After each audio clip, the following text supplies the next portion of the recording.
Benvinguts a aquest col·loqui que organitza FEMCAT. Estem a 4S, una empresa de Santa Perpètua de Mogoda, i volem parlar avui d'un problema estructural que pateix l'educació catalana i les seves empreses, com és la falta de coneixement d'idiomes estrangers.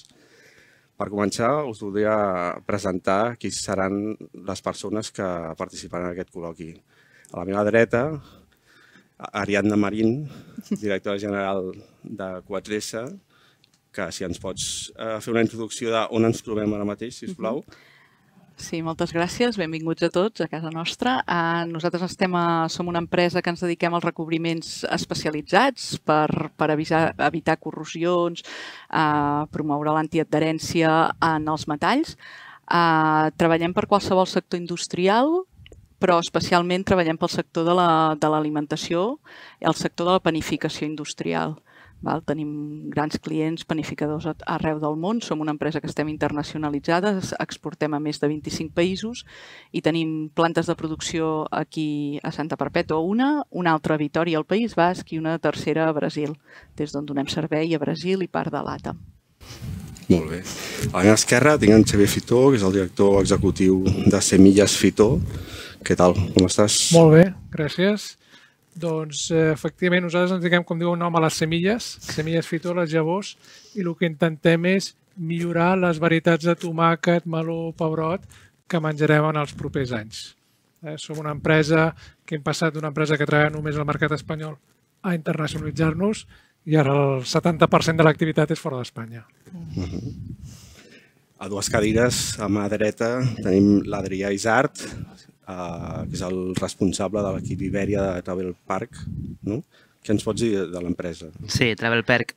Som una agència de viatges d'empresa, només viatges d'empresa. Som un unicorni que ens hem convertit l'any passat i estem fundats aquí a Barcelona, Catalunya, però amb presència internacional. De fet, a Espanya és un 5% de les ventes i l'únic que fem són viatges d'empresa, una agència de viatges digitalitzada, amb una plataforma molt intuïtiva i, com us deia, amb presència internacional. Tot el C-level és estranger i l'empresa, l'idioma de cohesió comuna és l'anglès. Llavors, tota la comunicació entre l'empresa es fa en anglès. Tenim seus, a part de Barcelona, als Estats Units, al Regne Unit i a Alemanya, i tota la comunicació interna és en anglès. Gràcies per la invitació. Molt bé. I l'última, no la menys important, la Sònia Prats, cap d'estudis del Servei de Llengües de la Universitat Autònoma de Barcelona, professora de la Facultat d'Educació. Suposo que tu en saps bastant més que la resta de quins poden ser els problemes que han provocat això, però presenta't una mica. Sí, jo represento una mica el sector públic i sí que des de la meva feina i la meva trajectòria em sembla que podré aportar alguna cosa al debat i així espero, sobretot pel que fa a l'educació dels nostres nens, nois i noies, també quan arriben a la seva etapa universitària, molts d'ells, de amb quin nivell arriben i amb quin nivell haurien de sortir per ja incorporar-se a les vostres fantàstiques empreses i ajudar-vos a tirar endavant aquests projectes tan interessants de país. Molt bé. Com sabeu, el 2021 FEMCAT va crear l'Observatori d'Idiomes, que era una forma de cridar l'atenció sobre un obstacle a la vocació, aquesta vocació internacional de la que sempre hem parlat de les empreses catalanes. El seu sondeig més recent parla, per exemple, que 8 de cada 10 empreses han de fer programes de formació ad hoc pels seus treballadors perquè no tenen aquesta formació, el que ja expressa la mancança. I també posa en evidència que el nivell de qualificació amb la que surten els estudiants d'ESO, als 14 anys, és molt menor ara que la que teníem fa 5 anys. I justament amb aquests resultats, jo, si em permeteu, voldria començar aquest col·loqui i aniria cap a la Sònia, si em permets, perquè quin és el pecat original d'això, d'aquesta situació?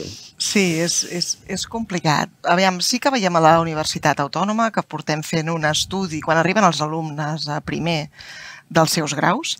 Cada any els hi passem un test d'idiomes. Fa 14 anys que els hi passem el mateix test, és a dir, és una eina molt fiable perquè és la mateixa eina transversal durant 14 anys. I sí que el nivell en arribar a la universitat ha pujat, clarament. Ha anat pujant els últims 14 anys. És a dir, abans hi havia la gran majoria es movia entre l'A2 i el B1 del marc europeu comú de referència, i aquests últims, de fet aquest últim any, aquest últim estudi, que hi han participat uns 2.600 alumnes de primer de grau de la Universitat Autònoma, ens hem adonat que el nivell és molt més fort. La gran majoria d'alumnes es troben en el B2 o fins i tot pujant ja cap al C1. I això és una cosa positiva. Això vol dir els alumnes, la majoria dels alumnes que arriben a la universitat és veritat que han passat per, no han passat per graus formatius, la gran majoria, sinó que han passat per les proves d'accés, etc., per l'ESPAU i el seu batxillerat. Penso que sí que l'educació primària i secundària hi té un paper important, però no s'està fent tan malament com ens pensem, perquè en el moment que han pujat els nivells, el nivell d'anglès dels estudiants quan arriben a la universitat, en els últims pocs anys es veu clarament i amb una eina que és fiable, amb un algoritme al darrere, vull dir que no és una eina, no és una avaluació personal que ha fet ningú, sinó que és una eina molt fiable, veiem que realment ha pujat. Clar, jo només puc parlar dels estudiants quan arriben a la Universitat Autònoma. No sé què passa, per exemple, els que ja no arriben a la universitat, els que passen només per cicles formatius i després passen del cicle formatiu que van directament a l'empresa. Contrastàvem fa una estona abans de començar aquest col·loqui amb algun dels participants que justament, segurament a molts cicles formatius no es tracten els idiomes o no es tracten prou bé els idiomes. Això sí que seria una de les coses que potser caldria millorar, l'ensenyament dels idiomes en els cicles formatius. Adrià, tu no vas tenir cap mena de problema quan vas iniciar la carrera laboral.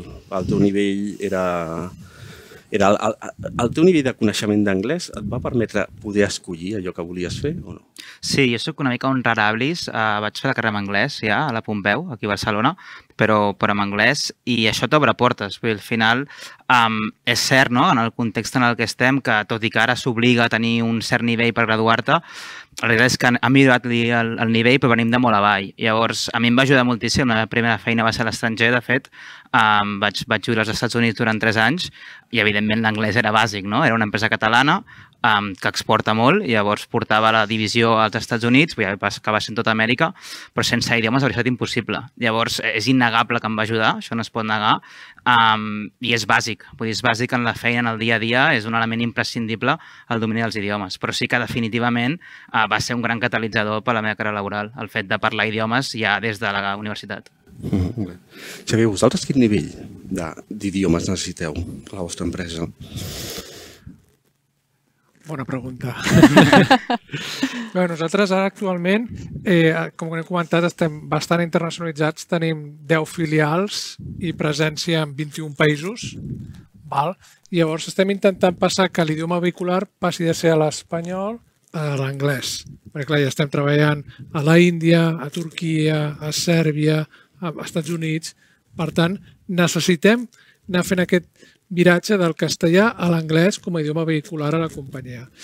Llavors, nosaltres, tota la gent que està en direcció, els directius o managers, els demanem que tinguin mínim un nivell advanced, que crec que és un C1, per poder optar a aquestes posicions.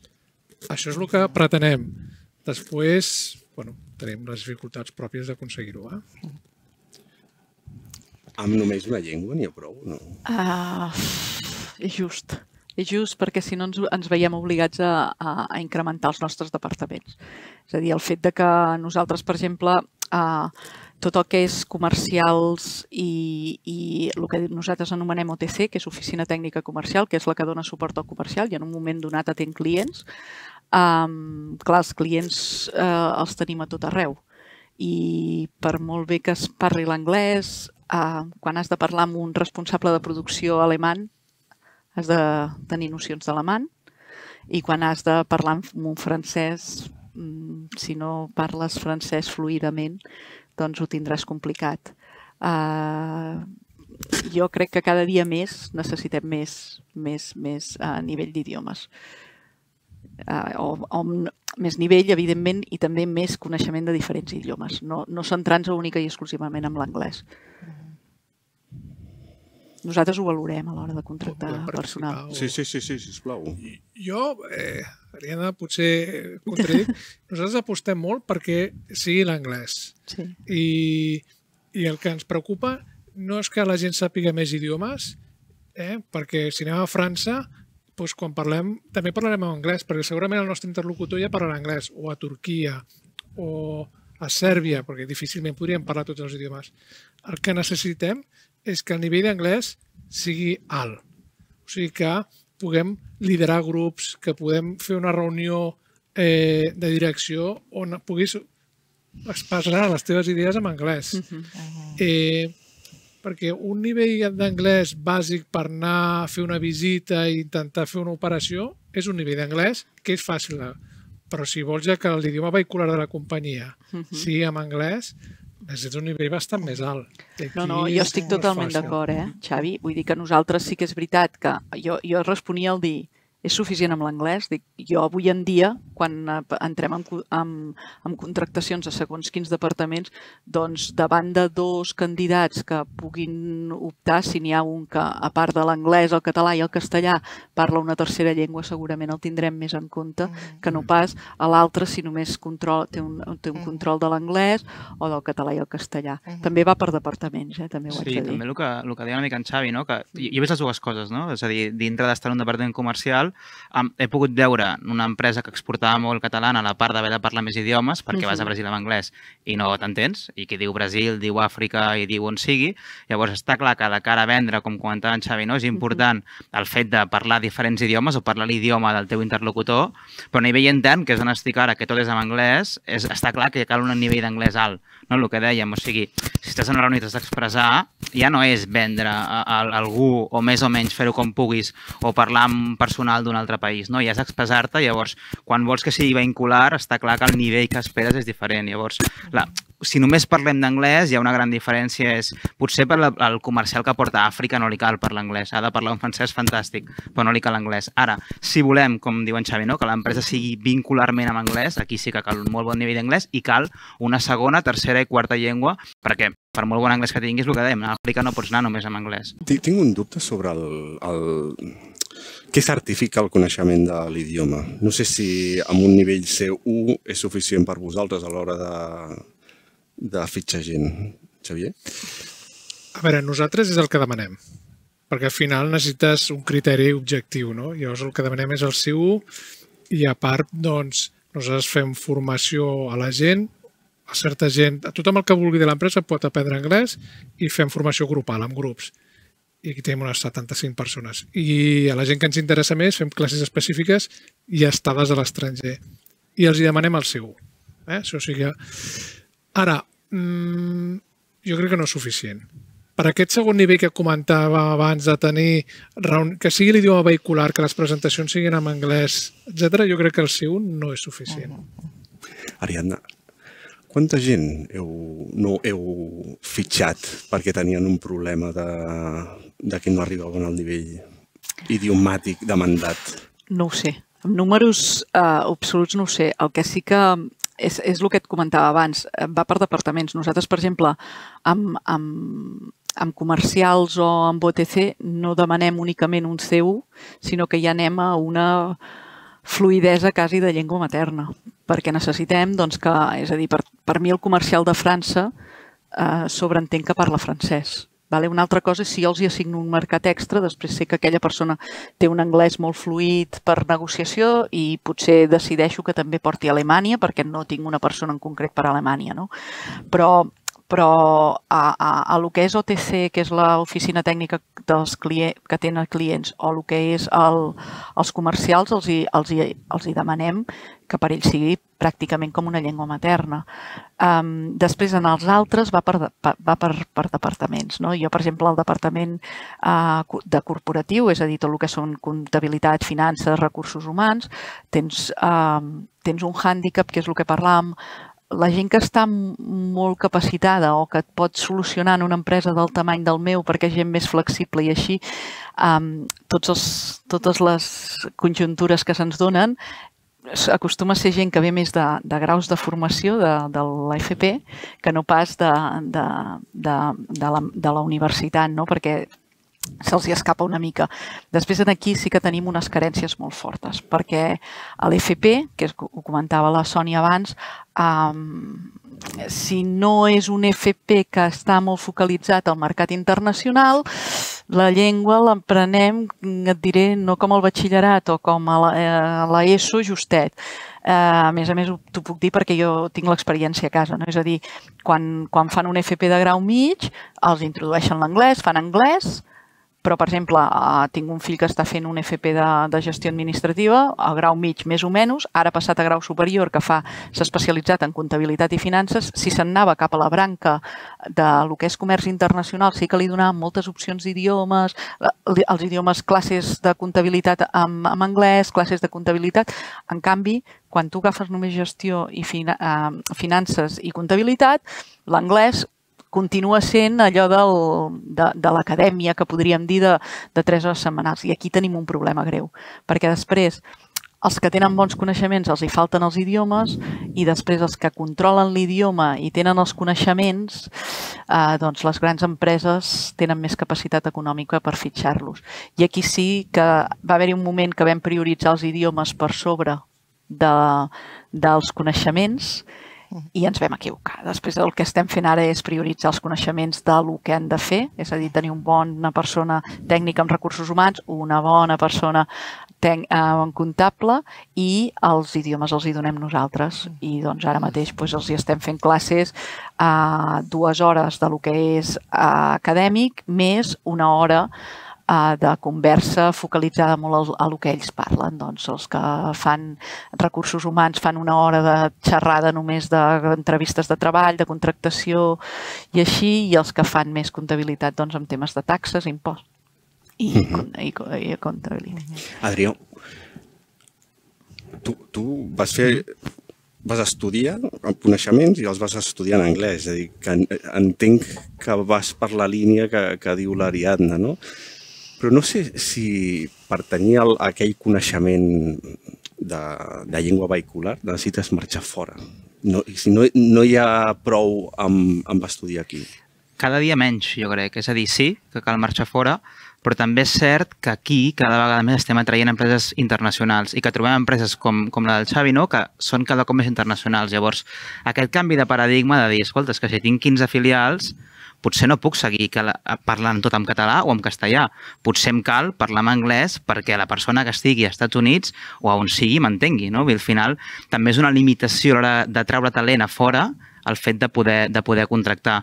Llavors, crec que sí que marxar fora ajuda, evidentment, i ajuda no només per l'idioma, ajuda per moltes més coses i és molt recomanable, però cada cop és menys imprescindible, no? Per exemple, on treballo ara, hi ha molta gent que no ha marxat i parla anglès cada dia. I al final, vull dir, és que molts cops estàs fora a una filial d'una empresa, potser d'aquí, i parles menys anglès que el que parla gent, on estic avui en dia, que el parlen cada dia perquè tot és en anglès. Llavors, sí, evidentment ajuda, però no és imprescindible i no ha de ser un condicionant sine qua non en cap moment, crec. I menys amb aquesta conjuntura actual on cada cop tenim més inversió estrangera, més empreses molt internacionals, amb molta vocació internacional, i on anem fent aquest canvi, aquest clic de dir, ostres, que potser una mica el punt no us heu trobat ara, de dir, ostres, que potser el que ens cal és canviar nosaltres l'idioma vehicular d'aquí, perquè si no, no podrem seguir creixent, no? Vull dir, si no, el nostre vector de creixement es veurà molt limitat. Fer aquest pas costa molt, eh? Costa molt, i escolta, i és molt important de fer-lo i crec que pocs l'han fet, però a nivell de talent segur que ho heu notat. O sigui, al final, clar, tu pots intentar enviar gent a fora, però primer és molt més car, molt més ineficient, quant temps se'n volen anar, és molt millor fitxar el talent local a cada país, perquè en sabran més del país, perquè ja saben estar a casa seva, perquè econòmicament tenen més sentit, vull dir, hi ha un fotimer de raons que fan que el talent local de cada lloc tingui més sentit. I això només ho pots aconseguir si el teu idioma vehicular no és el català. A no ser que trobis un americà que parli català, que llavors ja has fet sort, però ha de ser complicat. No, a més, és el que comentava l'Adrià ara amb el que comentava la Sònia del CFE, és molt millor tenir una persona local del país. Potser quan tu obres una filial, delegació o així, va bé que hi pugui haver-hi durant X temps una presència de la casa per tema de valors, de manera d'actuar, de manera de fer, però realment després te'n dones compte que el que necessites és que els que ho gestionin el dia a dia, els que ho portin, els que tinguin els clients, els que sàpiguen com funcionin, siguin gent del país. I jo amb això estic d'acord, vull dir, nosaltres a Brasil després depèn dels països, perquè esclar, Brasil és el que dèiem. Vull dir, treu un contenir de Brasil i o parles brasiler o estàs a Santos 6 mesos, clar. Sí. Vull dir que després també va per països, vull dir que sí que és veritat que la llengua vehicular és molt important i jo crec que acabarem, tots els que estem internacionalitzats ho acabarem anant, però hi ha països encara que estan anys llum, més que Brasil, per exemple, trobar gent que parli anglès amb bé, no és que sigui difícil. Potser per fer negocis, no ho sé, al Brasil, que parlen aquest portuguès brasiler, potser parlant en castellà, de manera pausada, etc. Moltes vegades segur que t'entens més bé parlant aquest portuguès i aquesta llengua espanyola amb certs paràmetres que no pas tu insistint en l'anglès, que l'altra persona potser només té un B1 o un B2 molt justet, i aleshores l'anglès trobo que està molt bé com a llengua vehicular quan estàs parlant amb persones d'altres indrets que no comparteixen per res la teva llengua, que és romànica. Però quan una llengua és romànica, jo sempre ho dic, jo de francès n'he estudiat poquet, un parell d'anys, però en canvi quan vaig a França, a nivell de comprensió, el meu nivell és bastant bo. Ara, a nivell d'expressió ja és un altre, però si ells s'expressen en francès cap a mi, jo doncs soc receptiva i puc intentar contestar directament en català, la comprensió és alta. El problema és que tots dos moltes vegades canviem a l'anglès. És a dir, perdona, si tu ets a París i jo soc de Barcelona i parlem tots dos llengües romàniques, segurament ens entendrem molt millor moltes vegades que passant a l'anglès, que com tu bé deies, molta gent potser no el parla com tu penses que l'ha de parlar. Però a nivell d'empresa el limita en el sentit de quan estàs fent negocis allà, evidentment. Però, per exemple, nosaltres que tenim comercials, doncs jo els comercials de Brasil, quan els ajunto amb els comercials d'aquí, evidentment sí que pots, però després haig de deixar l'anglès, que tinc un comercial anglès a Anglaterra, que ara està fent classes d'espanyol, l'haig de deixar com en stand-by i després introduir-lo després i és diferent. Javi, heu hagut de renunciar a contractes? Heu tingut algun problema amb algun servei o producte que havíeu de servir o heu hagut de renunciar a algun país per falta de gent amb capacitats lingüístiques i idiomàtiques? Diria que home, hem renunciat a algun candidat per falta d'anglès. No hem renunciat a un país per falta d'anglès, però sí que ens aporta molts problemes. Per exemple, nosaltres el país més important que tenim és Turquia. Quan nosaltres volem que la gent de Turquia participi en les reunions d'equip a nivell global, que a Turquia no parlen anglès. I això per nosaltres és un problema. Però, bueno, posem un traductor, no renunciem al país. No sé si serà aquesta la pregunta. No renunciem, busquem solucions. Vosaltres? El mateix. Vull dir, és a dir, quan tu vas a fer una venda és molt diferent de no renunciem a un país. Nosaltres ens vam trobar en una ocasió que no teníem una persona que parlés fluidament alemany i un client ens va dir aquí, si no ve algú que parli alemany, doncs jo no els atenc. La següent visita la vam fer amb un traductor, ens van dir que cap problema, però aquella persona que era un responsable de planta que no sabem si sabia anglès o no, però que no estava predisposat, doncs ho salves amb el que faci falta, quan és una venda. Quins són els idiomes que necessiteu més vosaltres? Nosaltres, ara mateix, l'anglès, francès, perquè França és un mercat important, i després el castellà, que el tenim solventat perquè estem venent a Llatinoamèrica. Sí que és veritat que hi ha... Jo sempre dic que hi ha països i països. Nosaltres, per exemple, estem molt introduïts a Emirates, però allà tothom parla anglès. Més que res perquè les èlits, que són els propietaris de les empreses, tots són gent que s'ha format a Anglaterra, normalment, i després perquè els càrrecs intermitjos són anglesos. És a dir, no tractes amb àrabs o amb gent d'Aràbia, sinó que tractes amb anglesos expatriats. I aquests no tens problema, el que necessites és l'anglès. A Sud-amèrica, castellà i això ho tenim solventat. I després França és un mercat molt exigent i que quan hi vas has de tenir una persona que parli francès. A França, a lo que nosaltres venem, has de parlar francès, si no, no vens, Vosaltres? Bueno, nosaltres cada país necessitem parlar l'idioma local, i després a nivell global estem parlant castellà o anglès. Són els dos idiomes que estem servint. Adrià, vosaltres anglès només o més? Ostres, jo és que tinc la perspectiva una mica esbiaixada aquí, no? Al final, ara mateix anglès i en el meu cas que porto Ibèria, és a dir, espanyol i portuguès. El portuguès més o menys el trobem, com si una mica de portunyol, per vendre el que calgui. Però sí que és cert que fora dels equips que porto jo, no? És a dir, per exemple, la gent de França, evidentment, o parla francès o estan fora. Vull dir, és que a un francès ni se t'acudeix intentar obrir un país sense parlar francès. Llavors, la gent que porta aquests altres països sí que han de parlar l'idioma local, però tot arreu, vull dir, al final anar a vendre, pots intentar anar amb l'anglès, a no ser que tinguis un producte ultra superior, que cada cop és més difícil d'aconseguir, o t'adaptes a l'idioma local o és molt complicat. Sònia, fins a quina edat podem aprendre idiomes per ocupar aquestes places que ens estan oferint Fitó, no? Companyia. Vejam, tota edat és bona. No hi ha límit d'edat per aprendre res i tampoc per aprendre un idioma. Fins als 8 anys, aproximadament, segons la recerca, aprens idiomes d'una manera, bàsicament com si fos més o menys una llengua materna.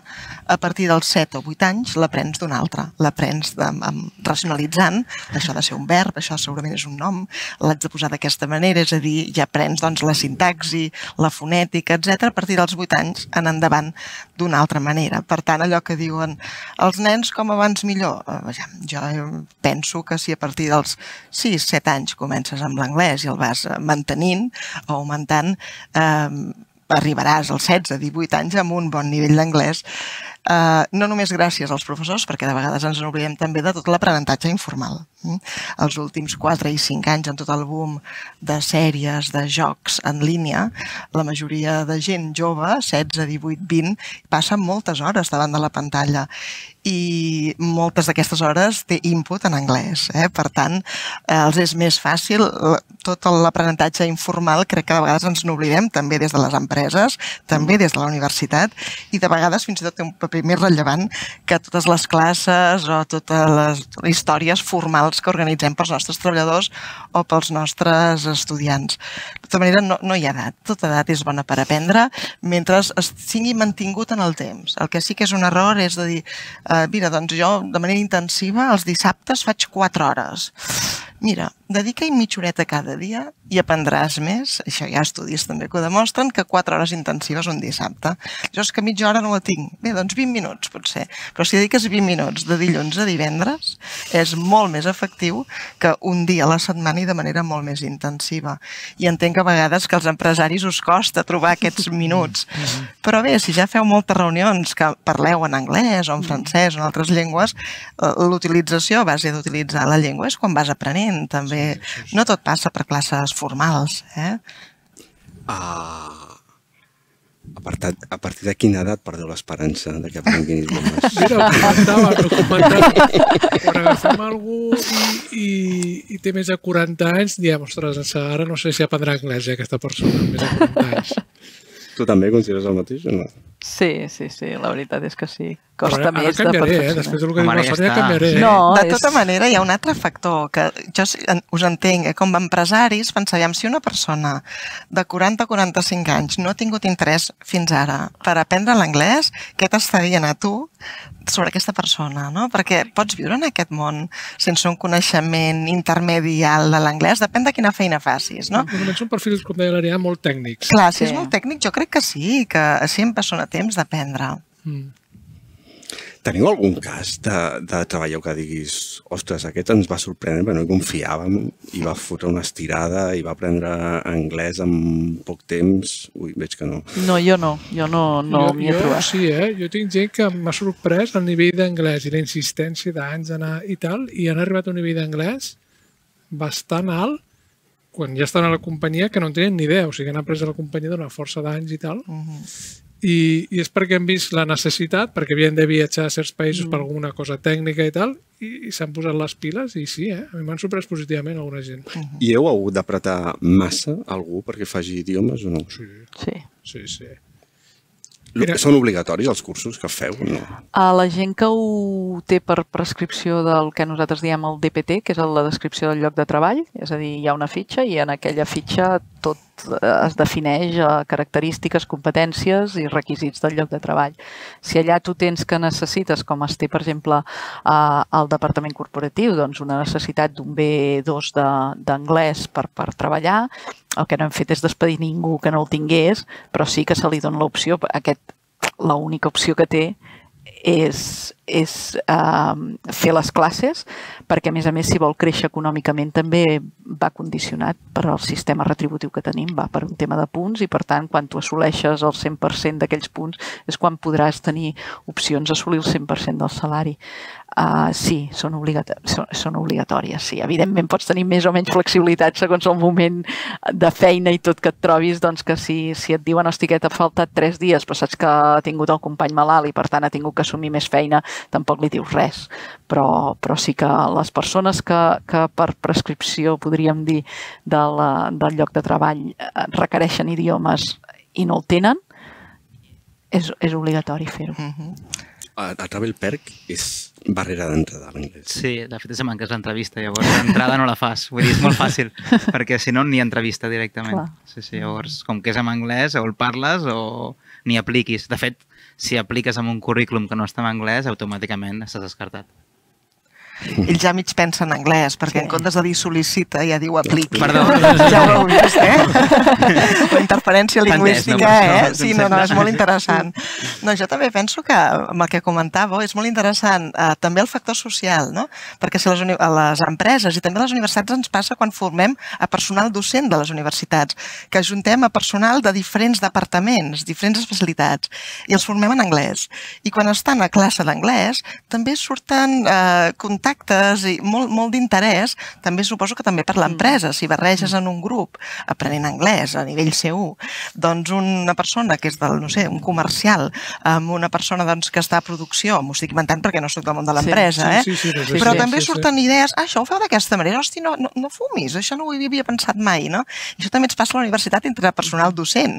I m'imagino que al món de l'empresa, això, trobar-se en una mateixa aula per aprendre anglès, té una doble finalitat també.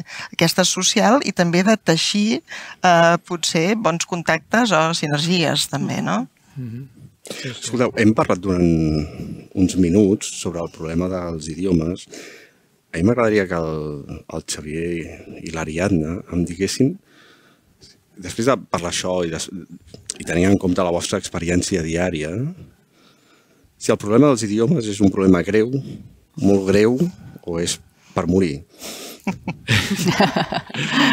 Per morir no, però mira, nosaltres que competim molt amb empreses del nord d'Europa, veig que per a les empreses aquí és un problema greu a l'hora de ser una empresa més internacional i més global.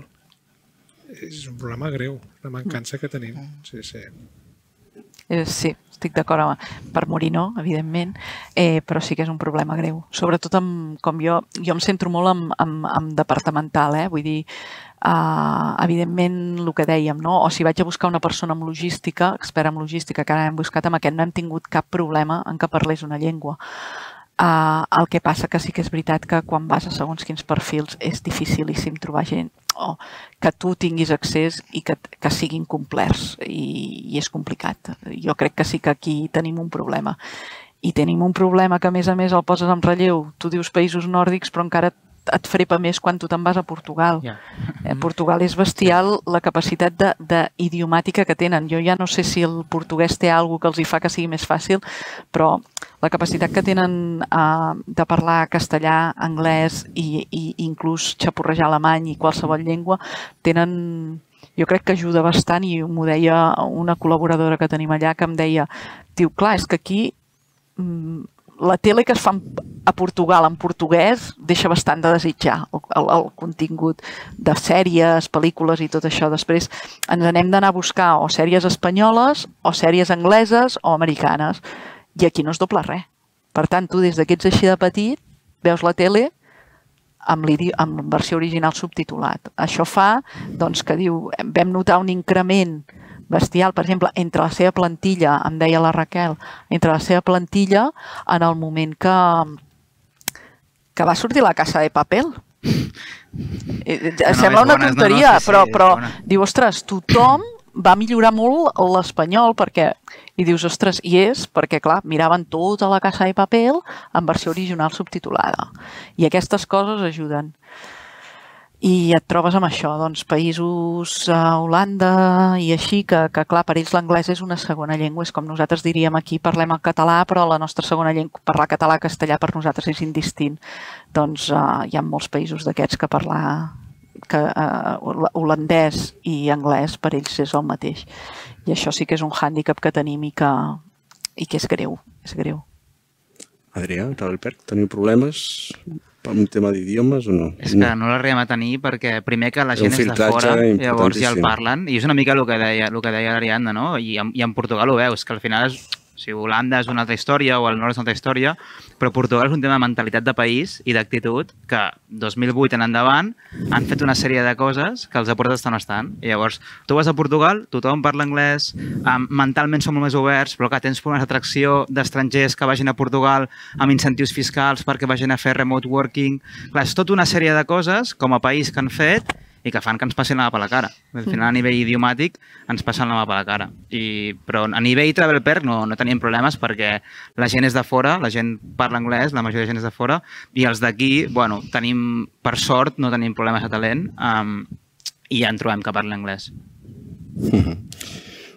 Us llanço una última pregunta per cloure aquest col·loqui, que és: entenc que és l'administració la responsable primera per resoldre aquest dèficit idiomàtic que patim de llengües estrangeres. El castellà i el català donem per fet que els dominem, però l'anglès, el francès, l'alemany o el dominem poc o ni el toquem.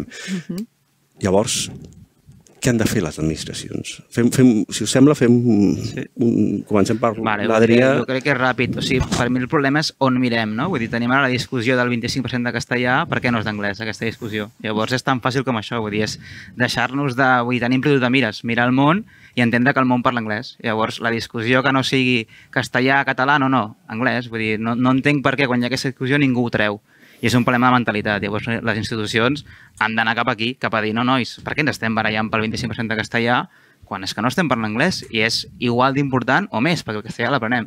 Llavors, per mi és un tema de cap on mirem. I ja està, és tan fàcil com això. Si miréssim cap al món, s'acaba la discussió perquè parlarem anglès.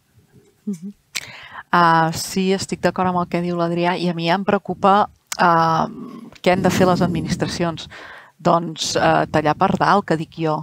És a dir, tu has fet un comentari que no sé si n'ets conscient, em sembla que ja ho han tret, no és obligatori perquè et donguin el títol tenir el B2. Durant un temps va ser obligatori. A mi em va tocar. A tu et va tocar, doncs ho van treure, perquè com que la universitat pública no podia garantir que tots els alumnes arribessin amb un B2, què decideixo? Ho trec. Això és nefast. Això és nefast perquè sí que és veritat que els que arriben a la carrera arriben amb un bon nivell, si venen sobretot de batxillerat, però també és veritat que hi ha una sèrie de carreres, jo mateixa, la carrera que vaig estudiar, en les quals la promoció de la llengua estrangera anirà en funció de la carrera laboral que tens després, carreres com dret o carreres més filosofia i aquest tipus de carreres, doncs potser no es dona la importància a la llengua. Per tant, si no és exigència final de tenir el B2, potser el tenies quan hi vas arribar, però entremig aquests 4 anys igual l'has perdut. No ho sé, això parlo d'un desconeixement de causa, però sí que és veritat que crec tornem a fer per dalt. A mi ja no només em preocupa el coneixement de llengües, sinó la bretxa idiomàtica que estem generant.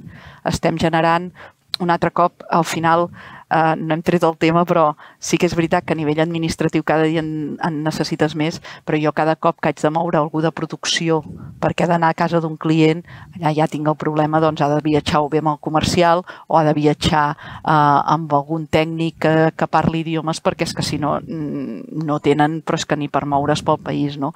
I això ho seguim, si l'administració no fa alguna cosa, això segueix fent, vull dir, perquè està clar que si tu tens una capacitat, els teus fills els faràs anar a estudiar fora, no sé què, i parlaran més llengües, però hi ha gent que no té aquesta oportunitat si no li ofereix l'administració mitjançant l'educació pública, i això crec que és molt important que es potenci. Sí. Difícil. Mira, jo diria què hem fet les empreses, i no sé si l'administració podria fer-ho. A l'empresa hem fet dues coses. Una, crear consciència de que el nivell d'anglès és important, és necessari, i hem creat aquesta consciència entre els treballadors de l'empresa. I dos, hem dotat de recursos. Però si no crees una consciència prèvia, els recursos no servirien per res. No sé si l'administració pogués crear consciència de que això realment és necessari a la societat, no sé com, si exigint que per treure's un títol necessites un nivell d'anglès, o fent xerrades, no sé com crear la consciència i després dotar de recursos. Però els nanos han de ser conscients, i els pares i els mestres, els pares també, hem de ser conscients que l'anglès és important. Sí, per part meva, aviam, és molt fàcil sempre, no? Fer pilotes fora, no? Això. Normalment els de la universitat culpen els de secundària, els de secundària culpen els de primària. Sempre. Els de primària qui culpen? Sempre és així. No sé, els d'infantil, que també ja haurien de començar amb els nens ben jovenets, no amb 3 anyets. Jo crec que a primària hi ha un bon nivell d'ensenyament general, d'idiomes i de competències transversals. És molt important la llengua materna per assolir segons quines competències. Per tant, no és bona idea els nens despullar-los de la seva llengua materna des d'edats molt primerenques per imposar una llengua que sempre serà estrangera. Jo sempre dic als alumnes, la teva llengua materna és la que predomina i et predominarà tota la vida per tots els teus aprenentatges. Aleshores, clar, què podem fer per millorar el nivell d'anglès sense eliminar, perquè evidentment, menyspreuar la llengua materna, que sempre hi ha de ser, sobretot la llengua del català i en moltes famílies també el castellà. Vegem, jo crec que el nivell de primària d'ensenyament és prou bo, i a secundària ens trobem amb manca de recursos, en el sentit de recursos humans, que ens fa falta molt professorat de secundària amb un nivell alt o molt alt d'anglès. N'hi ha molts que tenen que rasquen aquest B2 i amb el B2 moltes vegades es veuen forçats a fer classes d'anglès a nois i noies, doncs això, que estan a l'ESO o al batxillerat. Amb un B2 fer classe, imagineu-vos. Una mica just, no? Bastant just. Però és el que es troben, perquè és que no hi ha més recursos humans. Aleshores, jo penso que 2 cosetes ben tontes solucionarien bastant el tema. Una és que les proves d'accés a la universitat incorporessin una prova oral, perquè fins ara només hi ha escrit i un listening. El listening és de fa 4 o 5 anys només. Una prova oral al batxillerat donaria la importància que el Xavi comentava ara, doncs doneu-li valor a l'anglès abans d'entrar a la universitat. I de l'altra, i em sap greu per dir-ho perquè no estic d'acord massa en general de totes les matèries, però sí que pel que fa a la llengua estrangera, dividir els alumnes segons coneixement.